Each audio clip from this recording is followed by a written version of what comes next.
ជោគជ័យហើយ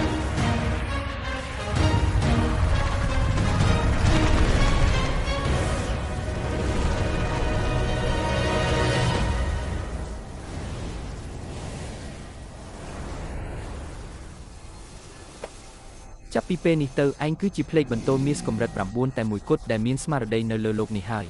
តោះទៅ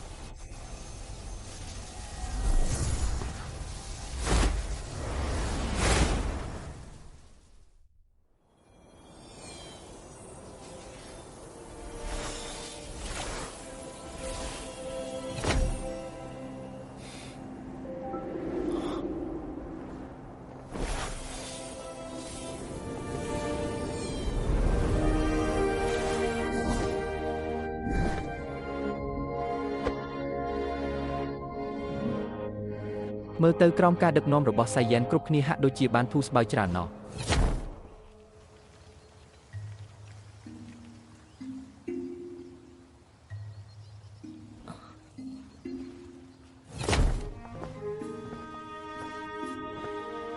សុំទោសដែលឲ្យរងចាំយូរណាស់លោកមានការវិវត្តទៀតហើយតើត្រឹមដាវឆេងផ្កាយ5កម្រិតចុងក្រោយនឹងខ្ញុំមានសំណាងបន្តិចនៅអាំងរន្ទះឱកាសហាសឯងបាត់មុខជើងពីខែមកបើមិនព្រមត្រឡប់មកវិញទេខ្ញុំនឹងបងស្រីខេលេនមុខតែទៅតាមរកឯងនៅអាំងរន្ទះឱកាសនោះមិនខានស្ដេចនាគដូចជាឯងនេះពិតជាមិនធម្មតាមែន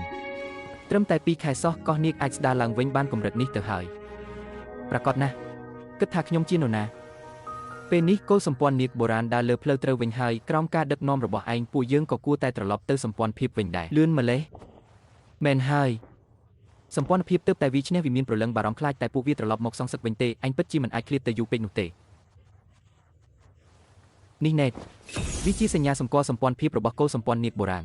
ពេលត្រឡប់ទៅវិញជួយប្រគល់វាឲ្យទៅលោកតាយោជំនួសខ្ញុំផងណា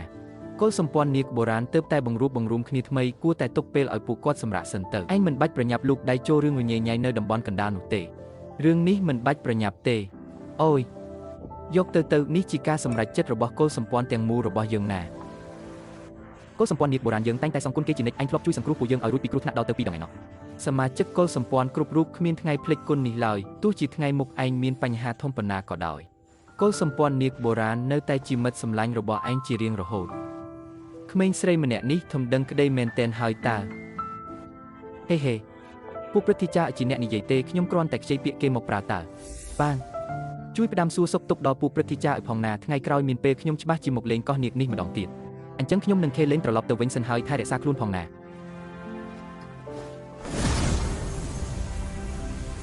លេហើយ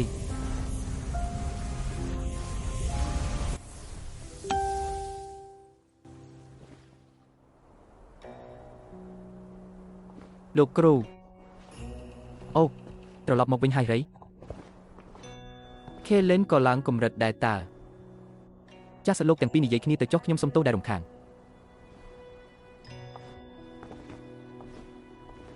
មួយរយៈនេះសម្ព័ន្ធភាពយើងនៅសុខសាន្តទេតាណោះតាំងពីឯងចេញទៅបាត់ឈឹងនឹងគ្រូបានឲ្យស៊ីវអ៊ីសៀននិងឈីងលីនទៅគោលសម្ព័ន្ធពស់ថ្លាន់យក្សសិនរកដើម្បីស៊ើបដំណឹងឯងទើបដឹងថាឯងបានទៅកោះនាគឃើញឯងត្រឡប់មកវិញដោយសុវត្ថិភាពបែបនេះមើលទៅបញ្ហារបស់គោលសម្ព័ន្ធនាគបុរាណច្បាស់ជាដោះស្រាយរួចរាល់ហើយមែនទេរឿងត្រកូលនាគបុរាណតៃស៊ីប្រហែលជាដោះស្រាយរួចរាល់ហើយមែនទេហើយការធ្វើដំណើរទៅត្រកូលនាគបុរាណតៃស៊ីលើកនេះពិតជា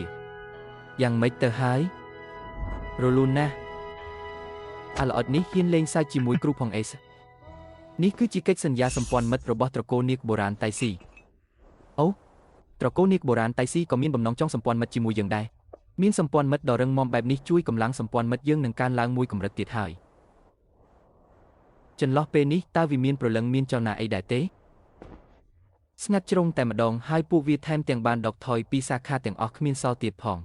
ធ្វើឲ្យយើងកាន់តែពិបាកស៊ើបអង្កេតខ្លាចតែពួកវាកំពុងរៀបចំផែនការអាក្រក់ធំជាងនេះទៅទៀត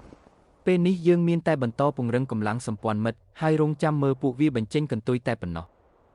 មែនហើយលោកគ្រូគិតទៅចិត្តដល់ថ្ងៃប្រារព្ធពិធីអស្ថ័យតាណោះ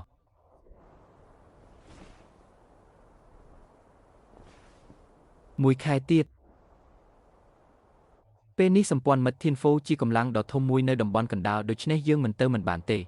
មុនពេលឪពុកម្ដាយស្លាប់គាត់បានបន្សល់ទុកបណ្ដាំចង់ឲ្យឆ្លាក់ឈ្មោះយើងទាំងពីរនៅលើផ្ទាំងថ្មត្រកូល ចុះការឆ្លាក់ឈ្មោះលើផ្ទាំងថ្មត្រកូលនឹងមានលក្ខខណ្ឌអីដែរទេលោកគ្រូ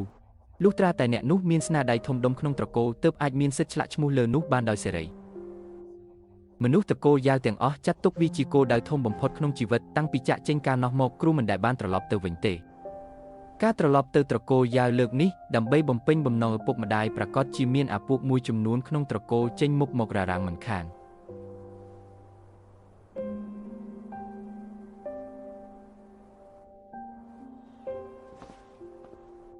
លោកគ្រូការធ្វើដំណើរទៅលើកនេះលោកគ្រូធ្វើតាមចិត្តចុះរឿងផ្សេងទៀតទុកឲ្យខ្ញុំជាអ្នកចាត់ការកូនអន្ត្រីដែលធ្លាប់តែទុនខ្សោយពេលនេះធំពេញវ័យហោះហើរពេញមេឃថែមទាំងត្រឡប់មកការពីក្រវិញទៀតហើយអាល្អិតរឹងក្បាលនេះ